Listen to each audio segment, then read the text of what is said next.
सोना चांदी सस्ता हुआ है। सोने की अगर हम बात करें तो 927 रुपए गिर करके 1,51,000 पर पहुंच गया है। वहीं चांदी की अगर हम बात करें तो 4700 सस्ती हुई है। अब आपको बताएंगे कि क्या रेट अभी फिलहाल चल रहा है। नमस्कार, मैं हूं आपके साथ आयुषी गुप्ता।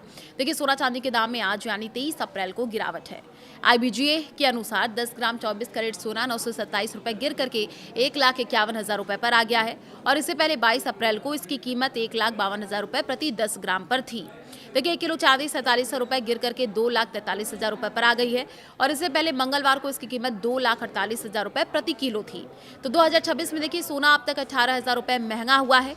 31 दिसंबर 2025 को 10 ग्राम सोना 1,33,000 रुपए पर था, जो अब 1,51,000 रुपए पर पहुंच गया है। इस साल चांदी 13,000 रुपए महंगी हुई है।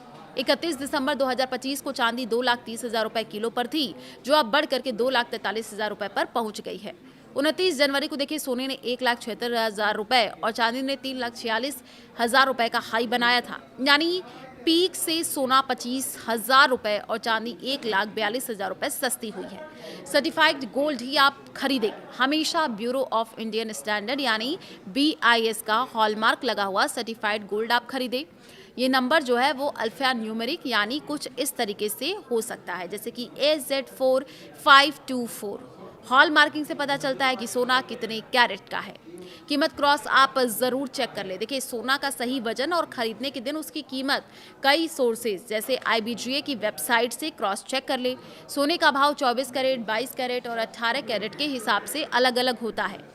सोना चांदी की गिरावट के 5 कारण बताए जा रहे हैं। देखिए, डॉलर की मजबूती से ये पूरा जो खेल है वो बिगड़ा है।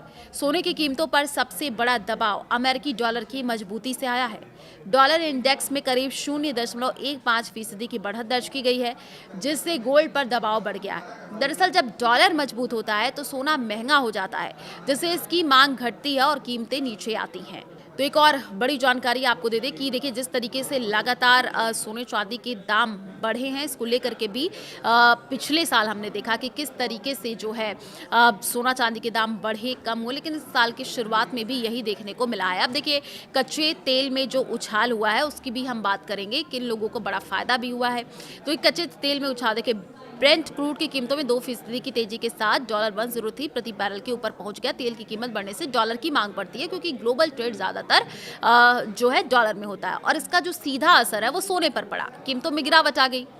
अमेरिका ईरान तनाव फिर से बढ़ा। सोने चांदी की कीमतों पर असर के पीछे अमेरिका और ईरान के बीच तनाव भी है, जो अभी खत्म नहीं हुआ है। जहां एक तरफ सीज फायर बढ़ाया गया, वहीं दूसरी ओर हॉर्मुज स्ट्रेट में जहाजों को लेकर के टकराव की खबरें सामने आई हैं।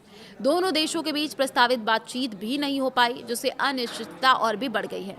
रेट कट की उम्मीद है कम। देखिए, तेल की बढ़ती कीमतों और भू राजनीतिक तनाव के कारण महंगाई बढ़ने का खतरा है और ऐसे में अमेरिकी फेडरल रिजर्व द्वारा ब्याज दरों में कटौती की संभावना कम हो रही है। रॉयटर्स सर्वे के अनुसार अब अगले 6 महीनों तक रेट जो है वो कट टल सकता है, जो सोने के लिए नकारात्मक संदेश है। और एक जानकारी आपको बता दें कि हमने देखा कि किस तरीके से युद्ध के बाद से सोना दबाव में, जो 28 फरवरी से शुरू हुए अमेरिका ईरान तनाव के बाद से घरेलू बाजार में सोने की कीमतें 4% से ज़्यादा गिर चुकी हैं। हालांकि इसके बावजूद सोना इस साल के सबसे बेहतर प्रदर्शन करने वाले एसेट्स में बना हुआ है। शॉर्ट टर्म दबाव की बात करें, लॉन्ग टर्म मजबूती, तो देखिए, इस साल अभी तक जो है सोने ने करीब 14% का रिटर्न दिया है, जबकि पिछले साल इसमें 75% की शानदार तेजी आई थी। और इसके मुकाबले निफ्टी 50 इस साल अब तक करीब 7% गिर चुका है, जिससे सोना निवेशकों के लिए अभी भी सुरक्षित विकल्प जो है वो बना हुआ है। कुल मिलाकर के फिलहाल सोने पर डॉलर और तेल की वजह से दबाव है, लेकिन अनिश्चित वैश्विक माहौल इसे लंबी अवधि में सहारा देता रहा।